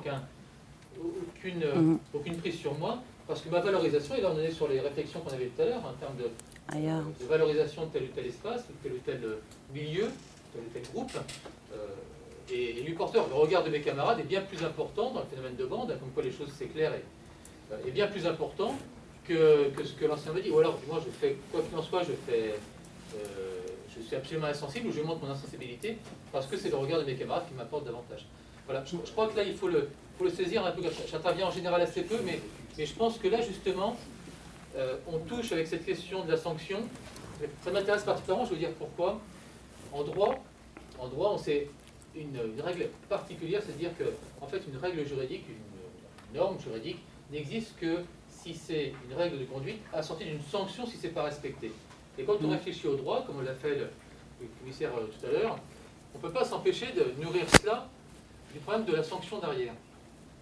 Donc c'est vrai qu'on réagit tous par rapport à des choses qui nous touchent plus ou moins, mais le droit n'est pas uniquement la définition de normes, c'est aussi la définition de sanctions si ces règles ne sont pas respectées. Par exemple, si on roule à plus de 50 en ville, on sait qu'on se fait sanctionner. Si on est en revanche sur simplement une norme, ce qui n'est pas respecté, c'est un conseil. Dans un établissement scolaire, je vous conseille de ne pas cracher sur le proviseur. Si c'est voilà, ça pose d'où la réaction tout à l'heure quand le commissaire évoquait ça. Une règle de droit, c'est pas uniquement ça, ça peut être plus complexe, mais en tout cas, fondamentalement, c'est quand même une norme assortie d'une sanction si c'est pas respecté. Les collègues juristes de la salle voient très certainement à quoi je fais référence très directement. Donc, et puis les autres aussi d'ailleurs, je pense. Là-dessus, il n'y a pas de... Mais je pense notamment à un livre de David Bishop qui s'appelle « Qu'est-ce qu'une règle de droit ?» Voilà, donc je pense que cette question de la sanction-là, telle qu'elle est posée, alors on a un volet évidemment ici émotionnel et un volet psychologique très, très net, Mais ça ne peut pas être abordé comme ça, comme étant simplement un épiphénomène, alors que je crois que ça se situe au cœur de notre action. Réellement. Parce que quand il est question de gestion de la violence, et quand il est question par exemple de jeunes qui rentrent et qui enfreignent les règles, eh bien, alors peut-être qu'on réagit tous différemment, mais c'est quand même comment je réagis face à ça, mais après quel type de sanctions je peux être amené à porter ou pas porter, qu'est-ce que je vais mobiliser ou pas mobiliser. Voilà. Donc là, je crois qu'il y avait quelque chose effectivement qu'on ne pouvait pas balayer d'un revers de manche en disant simplement, écoutez, ça me paraît effectivement. Alors, je ne dis pas que ce que le collègue a dit, c'est pas juste, c'est tout à fait juste. Je pense qu'il faut simplement leur situer dans un contexte en se nourrissant de ce qui a été dit précédemment. Et en fait, je voulais ajouter, parce que du coup, ça m'a permis de rentrer en réflexion aussi là-dessus. Il y a peut-être un côté où, du coup, qu'est-ce que ça emmène dans les réseaux associatifs de l'enfant si en fait vous êtes lassé de faire la sanction, pour l'exemple que vous donniez. C'est quelque part, il y a une récompense positive. Si je dépasse assez souvent cette règle, finalement, il n'y a plus de sanctions. Donc, quelque part, ça emmène à une récompense. Donc, un état affectif positif associé à cela. Et donc, ça, c'est comment dire, ce qu'il y a comme en jeu dedans, c'est que ça enrichit ce réseau associatif qui active ce type de comportement. En fait, derrière, il y a cette lassitude que... des fois, on a dit 30 fois une chose. Moi, je supervise des étudiants et des fois, c'est pas des étudiants. Mais des fois, ils respectent 30 fois pas les délais, c'est agaçant et je ne vais plus le rappeler. Mais du coup, c'est quelles conséquences derrière? Et c'est peut-être qu'elle ne va pas avoir son examen. Bon, c'est pas pareil. Mais pour les enfants, c'est des êtres plus en développement. Peut-être chez les étudiants, c'est déjà foutu. Non, vous m'excusez. Parce que je voulais dire, mais c'est très fatigant, je crois. Être enseignant, c'est, je pense, très fatigant parce que ça revient à ce que vous disiez aussi tout à l'heure. Ça requiert une réaction et assez immédiate en plus, parce que sinon on va développer ou laisser s'installer ou récompenser carrément un réseau associatif autour de certains comportements. Et je crois que ce soit par la sanction ou autre, autant aussi par la récompense quand c'était top, c'est de ne pas laisser passer. Hein.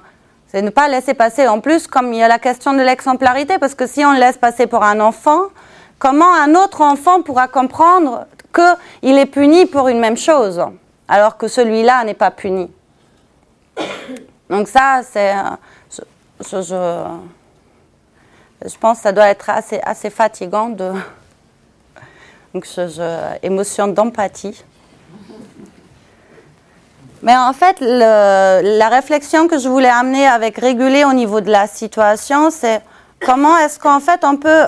Vous connaissez des situations sources d'émotions, qui vont être sources d'émotions pour vous, pour les enseignants, pour les élèves. Vous connaissez en majorité ces situations. On peut réfléchir autour de quelle émotion ça active et anticiper ces émotions-là. Ce qui nous donne quand même une grande prise quelque part. Parce que si je sais ce que ça va activer, je peux aussi mettre en place des stratégies pour les contenir ou voire d'activer autre chose en parallèle. Voilà, c'est un peu actif. Pourquoi la réflexion sur la situation? On peut même aller au-delà. C'est est-ce qu'on peut créer carrément un environnement inhibiteur de comportements antisociaux? C'est par exemple quand je travaille sur les risques psychosociaux, une des voies de réflexion avec lesquelles je travaille, avec lesquelles nous travaillons en entreprise, c'est comment je peux créer des environnements dans leur dimension physique et sociale qui sont promoteurs de comportements prosociaux. C'est un peu, en fait, des fois, j'en ai marre de travailler sur la souffrance. Alors, je dis, oh, on travaille sur le bien-être. Mais on travaille sur la même chose. Mais en fait, si on travaille sur le bien-être, on fait de la prévention de la souffrance. Si on travaille sur la situation et comment on peut créer des situations sources de citoyenneté et de comportements prosociaux, on va aussi agir sur les comportements agressifs et les situations sources de comportements antisociaux. Donc, c'était pour ça l'exemple de la situation. Donc, comme vous vous en doutez, on peut réguler aussi au niveau de l'attention.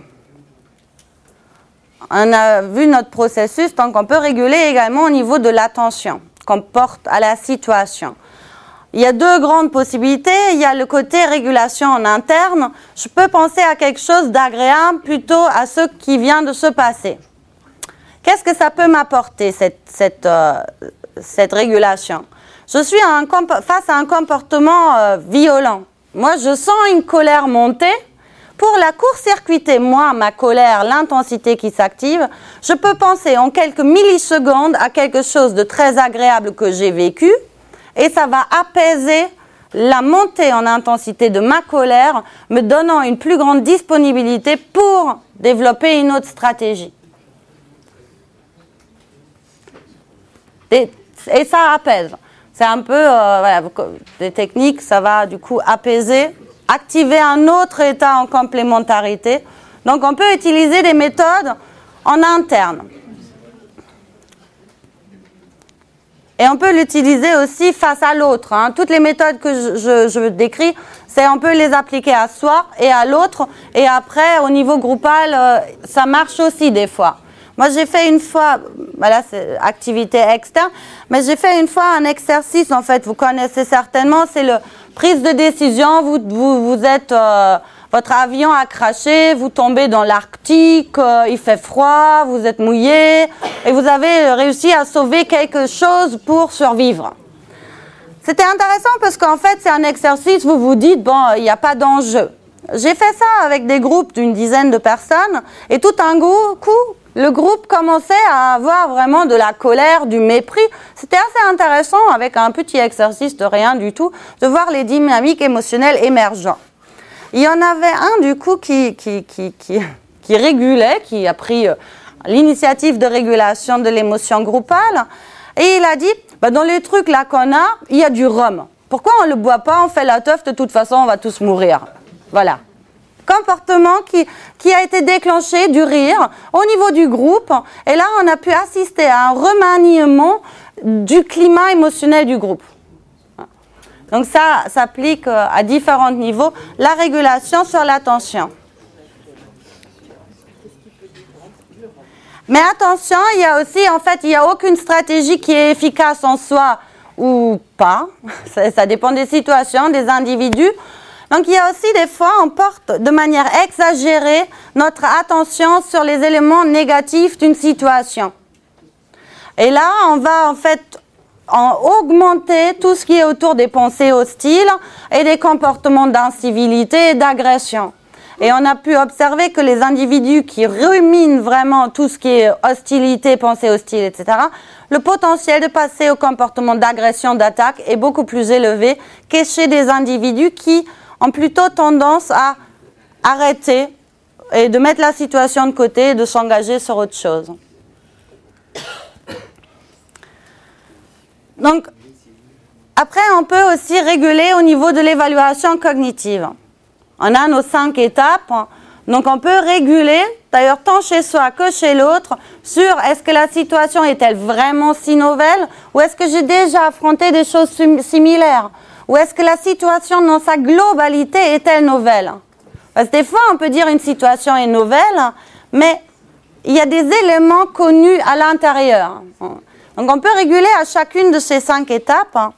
Et en fait, j'ai juste listé quelques stratégies qu'on trouve un peu comme ça dans notre langage. Quand je dis je vais relativiser, là, je régule en fait au niveau de l'importance et des enjeux de ma situation. Oui?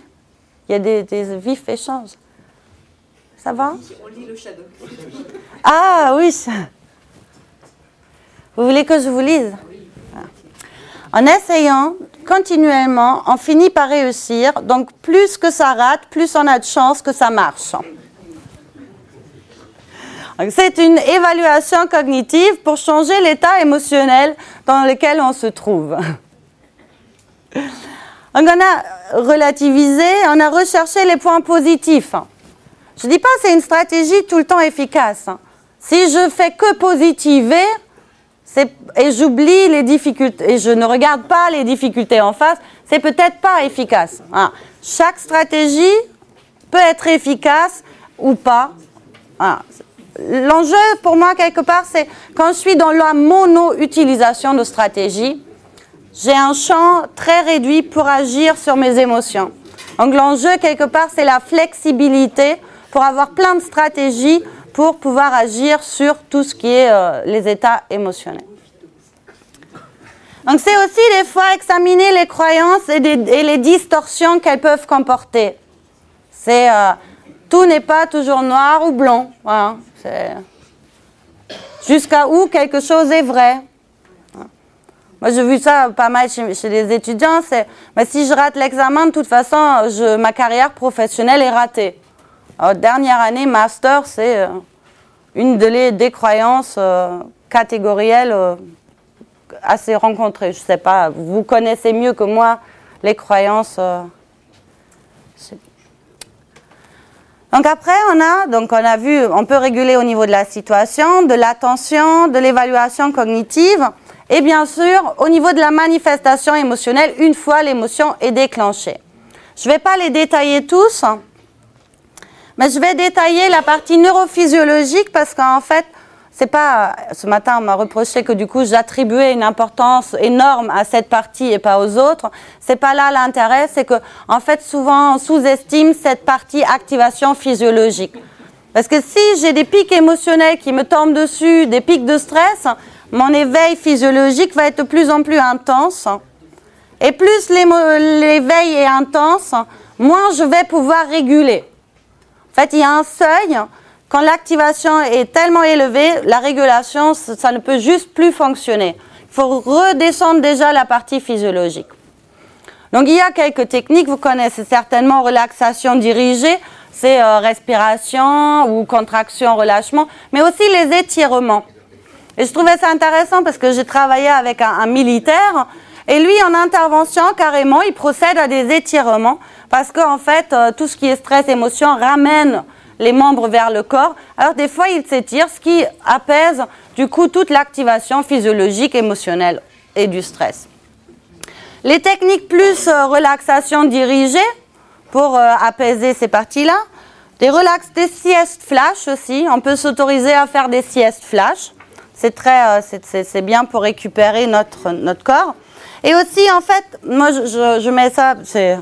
C'est aussi boire de l'eau et pas que du café et que des excitants, mais c'est aussi autour de manger des vitamines.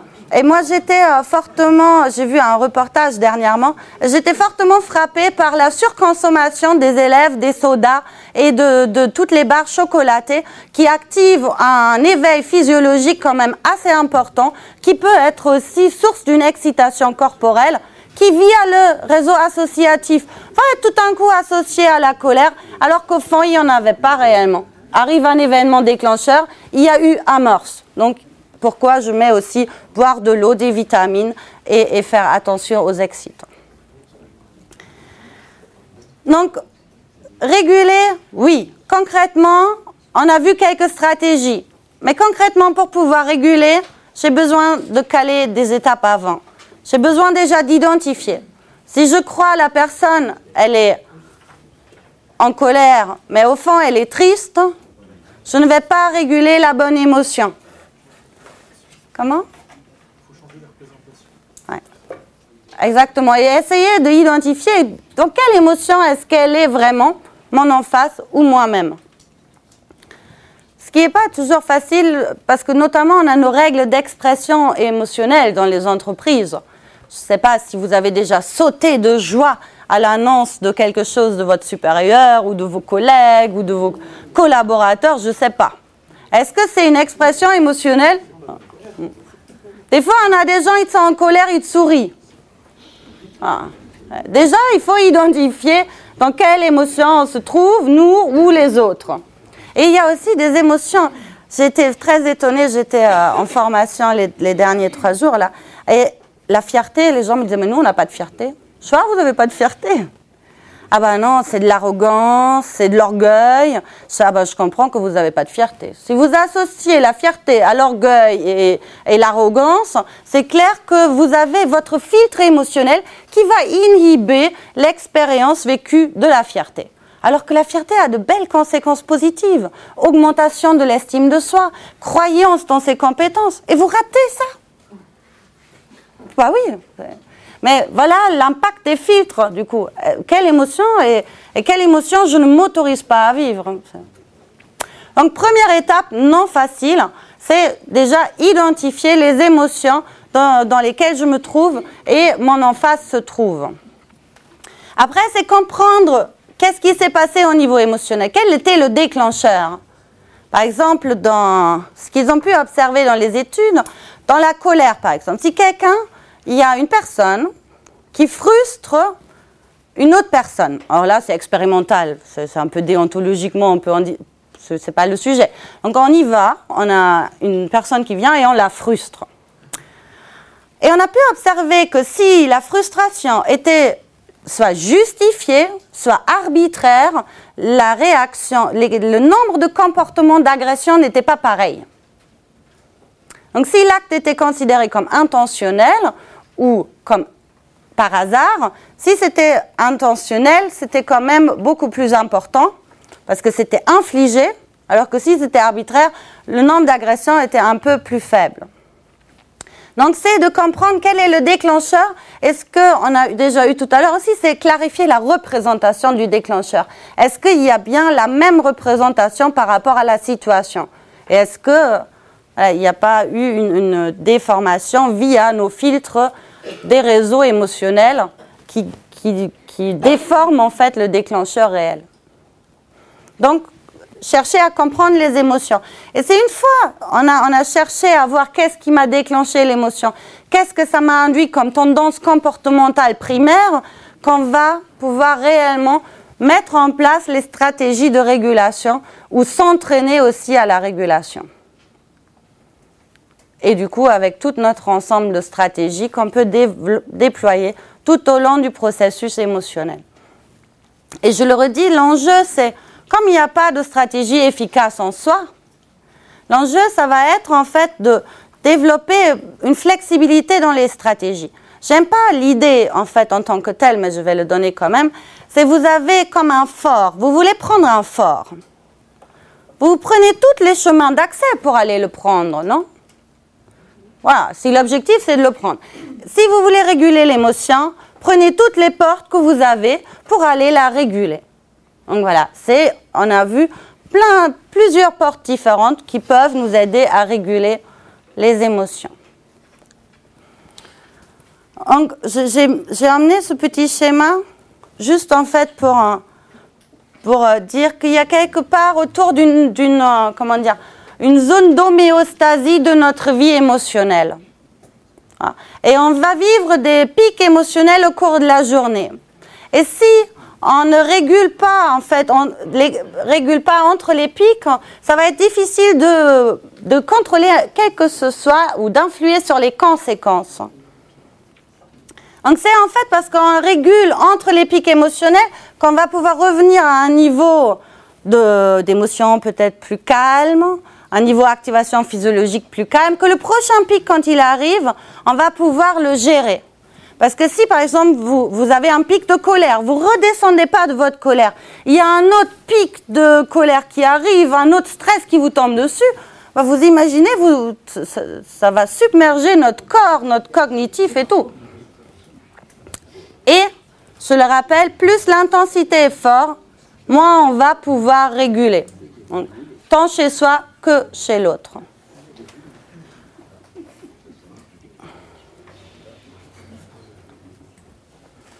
Je crois que je vais passer ça. Ils vont avoir vous allez avoir les slides. Donc, je vais passer parce que je vois comme ça, on a quand même encore du temps. Oui, je vous avais dit, il y a d'autres techniques. Vous connaissez la communication non violente, peut-être, communication empathique, voilà. C'était juste... Donc, je vais essayer de conclure, en fait, en essayant de retracer d'où on est parti pour arriver où. Alors, l'agression, on la définit comme un comportement social à une situation perçue comme aversive. D'où qu'on peut vraiment le rapprocher du processus émotionnel. C'est un peu le processus émotionnel associé aux états affectifs négatif. Voilà, et vous l'avez l'émotion, la définition de l'émotion en dessous. Les émotions influent nos comportements, nos cognitions. Donc, on a certaines émotions qui vont être plus, qui comportent des potentiels à l'agression et d'autres qui sont plus, qui inhibent ce potentiel, voire sont promoteurs de comportements prosociaux. Donc, pour cerner un peu le passage d'un potentiel d'action au déclenchement de l'acte, du comportement, on a fait référence à ce qui étaient ces réseaux associatifs et l'expérience émotionnelle autour des émotions qui fonctionnent comme un filtre par rapport à notre manière de voir, d'interpréter et de percevoir le monde. Et puis, on a vu qu'il y a différents leviers, je ne fais pas du tout l'exhaustivité, donc c'était quelque part... Les émotions positives peuvent être protecteurs et inhibiteurs face à ces comportements plutôt antisociaux. Et on a fait un focus sur les compétences émotionnelles qui peuvent se déployer, donc les stratégies de régulation à tout niveau du processus de la situation via l'attention, l'évaluation cognitive avec ces 5 étapes. Donc, nouveauté, plaisir, déplaisir, menace, importance par rapport à nos buts et objectifs, le contrôle perçu sur la situation et la signification normative, qui ensuite, ces évaluations vont déclencher la nature plaisante ou déplaisante de l'émotion, ainsi que son intensité, qui elle se manifeste donc à travers des comportements, des cognitions, nos pensées, des aspects physiologiques, expressifs et de l'expérience subjective. Précisons en dernier que les émotions ont à la fois des conséquences positives et négatives, que l'émotion en elle-même, elle est plaisante ou déplaisante. Donc c'était... Je vous remercie.